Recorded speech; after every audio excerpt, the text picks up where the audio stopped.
Grace International School began with a dream. A decade before Grace became a reality, the dream of a school which would serve the missions community in Asia began to stir within my wife and my heart. These dreams were fueled by stories of missionaries who felt they had to leave the mission field and return to their home countries due to lack of quality educational options for their children. There was a great need for a school like Grace to be established in Chiang Mai for so many missionaries all over Asia. When missionary families are faced with a problem of inadequate educational options for their children, there are only three choices available to them: stay in the field and sacrifice their children's education, split the family and send the kids off to a boarding school, or leave the field and return home. In the early 1990s, there were over 2,500 missionaries in Chiang Mai. With missionary attrition rates nearing 100%, Gene Foltz, chairman of New Tribes Mission, commissioned a study that showed that the lack of quality educational opportunities was one of the main causes for missionaries leaving the field. Clearly, there was an urgent need for a school to serve this community.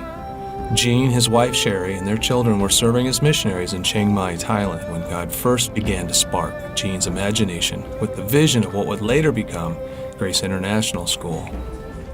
Today, the missionary community has grown from 2,500 to over 5,000 missionaries and nonprofit workers based in Chiang Mai that serve in countries all across Asia. There are a few reasons for this rapid growth. First, Chiang Mai is centrally located in Asia, where 1/3 of the world's population lives within a 3-hour flight, and 75% of unreached people live in the 10 countries surrounding Thailand. This makes Chiang Mai a strategic hub and launching point for ministries and nonprofit organizations. Secondly, the Constitution of Thailand protects the freedom of religion.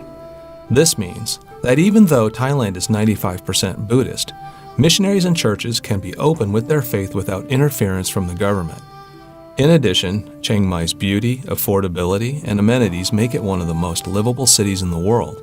These factors have led to hundreds of mission organizations and over 5,000 missionaries to base their work out of Chiang Mai, creating the highest concentration of missionaries in the world. And yet one of the most crucial components allowing missionary families to serve in Asia was lacking: adequate educational options for the children of missionaries. Because there were no affordable options available in the early 1990s, many missionary families in Asia were forced to make the heart-wrenching decisions to send their children to attend boarding schools or to live with relatives in the United States. For missionaries Mike and Judy Christian, providing their children with a quality Christian education while keeping their family together was a top priority. Judy and I made some sacrifices when we accepted God's calling into full-time ministry back in 1978. Providing our children with a good education in a healthy environment was not something we were willing to sacrifice. At the time, Chiang Mai did not have any affordable options. When we first arrived, we put our children in a local English-speaking school, but it was not what we felt our kids needed for their long-term growth. During the 1980s, there were two main schools in Chiang Mai open to missionaries in Asia. One of the schools was out of reach for most due to its high tuition costs. The other school was only able to accept a limited number of students and didn't have the teachers or resource to expand. In 1995, Gene Foltz and a few other missionaries, including Mike Christian, began meeting regularly to pray about starting an affordable, Christ-centered school in Chiang Mai. It's a big jump to move from a dream to believing it is a vision that the Lord is laying on one's heart. Psalms 37:4 says, "Delight yourself in the Lord, and He will give you the desires of your heart." But the obstacles were large and looming, some coming from within the missionary community itself. Once I started to realize that this may be God's direction in my heart, I became excited and began sharing this vision with others. I didn't expect opposition. People said things like, "You're going to cause a division in the mission community by doing this," or "This is impossible," or "You will never be able to raise the money for such a large project." But God had plans that went farther and deeper than the establishment of a school. His plans went into the very heart of His truth for the nations.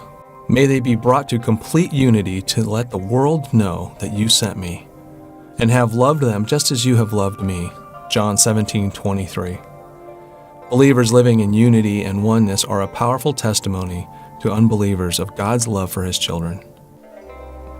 We did receive a lot of positive feedback about the vision, but the negativity from others in our community started to discourage Sherry and I. But we felt a peace of God urging us forward. The interesting thing is that there was some truth in all the statements made. But even if we were not qualified or had no funding and didn't have a universal support from the Christian community, I knew God could turn this impossible dream into a reality. In 1998, Gene established a board of directors represented by 12 mission organizations who had significant presence in Thailand. The newly formed board regularly met to pray and plan for the opening of a school. Through these meetings and God's provision, the school soon began to take shape. How did Grace International School receive its name? The board and I played around with many ideas and names until one day, my son, John, came home and said, "You know, some of my friends and I were talking today, and I told them the only way we're ever going to have a school like what we want is by God's grace. So I think we should call it Grace Academy." Well, it sounded great to me, and from that day forward, we called it Grace Academy. 2 years later, during the certification process, we had to change the name to Grace International School for the Thai government.